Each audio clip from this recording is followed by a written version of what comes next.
Allergy बेहद common बीमारी है। एलर्जी किसी एक चीज से नहीं बल्कि बहुत चीजों से हो सकती है। एलर्जी होने पर व्यक्ति को उस चीज से परहेज करना या फिर दूर रहना पड़ता है। सावधानी ना रखने पर स्थिति गंभीर भी हो सकती है। एलर्जी किसी खाने की चीज, पालतू जानवर, मौसम के बदलाव, कोई फल फूल, सब्जी के सेवन, खुशबू, धूल, धुआं, दवा यानी किसी भी चीज से हो सकती है। लेकिन क्या आपने कभी सोचा है कि एलर्जी होती क्यों है? तो चलिए जानते हैं इस वीडियो में कि कभी कभी बेहद मामूली सी चीजों से भी कैसे कुछ लोगों को एलर्जी हो जाती है। लेकिन इससे पहले यह जानना जरूरी है कि एलर्जी है क्या और किन किन चीजों से ये हो सकती है। तो चलिए पहले ये जान लेते हैं। जब हमारा शरीर किसी भी चीज को लेकर ओवर रिएक्ट करता है तो उसे एलर्जी कहते हैं। इस स्थिति में हमारा इम्यून सिस्टम कुछ खास चीजों को स्वीकार नहीं कर पाता और नतीजा ऐसे रिएक्शन के रूप में दिखता है। इस स्थिति में शरीर पर लाल लाल चकत्ते निकलना, नाक और आंखों से पानी बहना, जी मितलाना, उल्टी होना या फिर सांस तेज तेज चलने से लेकर बुखार तक हो सकता है। ज्यादातर एलर्जी खतरनाक नहीं होती, लेकिन कभी कभार समस्या गंभीर हो सकती है। वास्तव में एलर्जी कोई रोग है ही नहीं, यह मात्र शारीरिक लक्षणों में परिवर्तन है जिसे सही उपचार से दूर किया जा सकता है। एलर्जी क्या है ये जानने के बाद अब जान लेते हैं कि आखिर शरीर में ऐसा क्या होता है जिससे एलर्जी रिएक्शन होता है। सुगंधित पदार्थ, फूलों के पराग, धूल कण, पेट्रोल या केरोसिन तेल की गंध, फंगस, पेन किलर्स, इन सब को एलर्जन कहा जाता है। जब इनमें से कोई भी एलर्जन शरीर में प्रवेश करता है तो यह शरीर के भीतर एंटीबॉडी रिएक्शन को ट्रिगर करता है। ऐसे में बॉडी एक विशेष प्रकार की एंटीबॉडी बनाना शुरू कर देती है जिसे इम्यूनोग्लोबिन ई या IgE कहा जाता है। ये IgE एंटीबॉडी खुद को शरीर के मास्ट सेल से जोड़ते हैं। ये एंटीजेन और एंटीबॉडी जब परस्पर रिएक्शन करते हैं तब मास्ट सेल्स हिस्टामाइन जारी करती है। यदि एलर्जी के कारण हिस्टामाइन निकलता है तो इससे जलन और सूजन हो सकती है। इसी को एलर्जिक रिएक्शन कहते हैं, जिसके कई रूप हो सकते हैं। इसी तरह के रिएक्शन कुछ केमिकल्स और खाद्य पदार्थों के कारण भी हो सकते हैं। दरअसल यह रिएक्शन उन तमाम चीजों के कारण होता है जिसे आपका इम्यून सिस्टम हानिकारक मानता है। तो ये हुई एलर्जी कैसे होती है, इस बारे में बातें। चलिए अब जानते हैं कि किस प्रकार के एलर्जन से किस टाइप की एलर्जी हो सकती है। कुछ लोगों को खाने की चीजों जैसे कि मूंगफली, दूध या अंडे से एलर्जी होती है। जिस चीज से एलर्जी है उसे खाने के बाद जी मिचलाना, शरीर में खुजली होना या पूरे शरीर पर दाने और चकत्ते निकलने जैसी समस्या हो सकती है।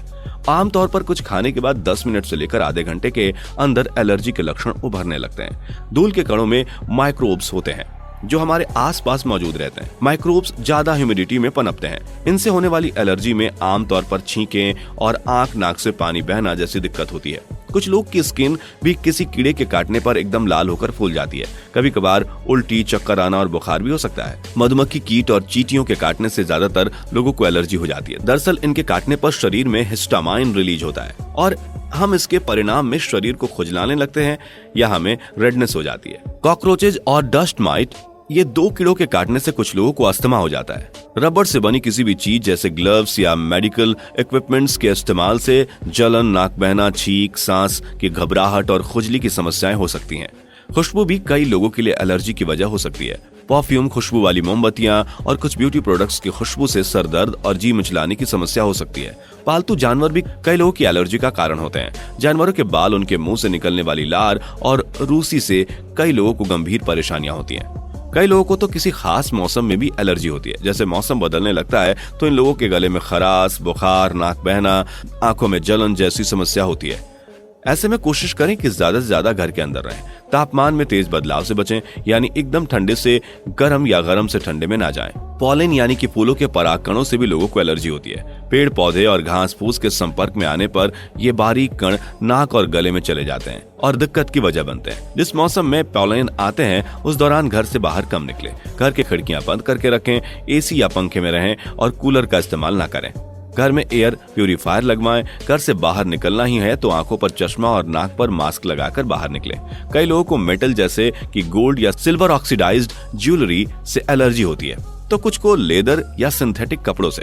ऐसा होने पर इन चीजों के कांटेक्ट में आने के बाद खुजली हो सकती है। ऐसे लोग इन चीजों के इस्तेमाल से बचें। किसी खास दवा से भी काफी लोगों को एलर्जी होती है।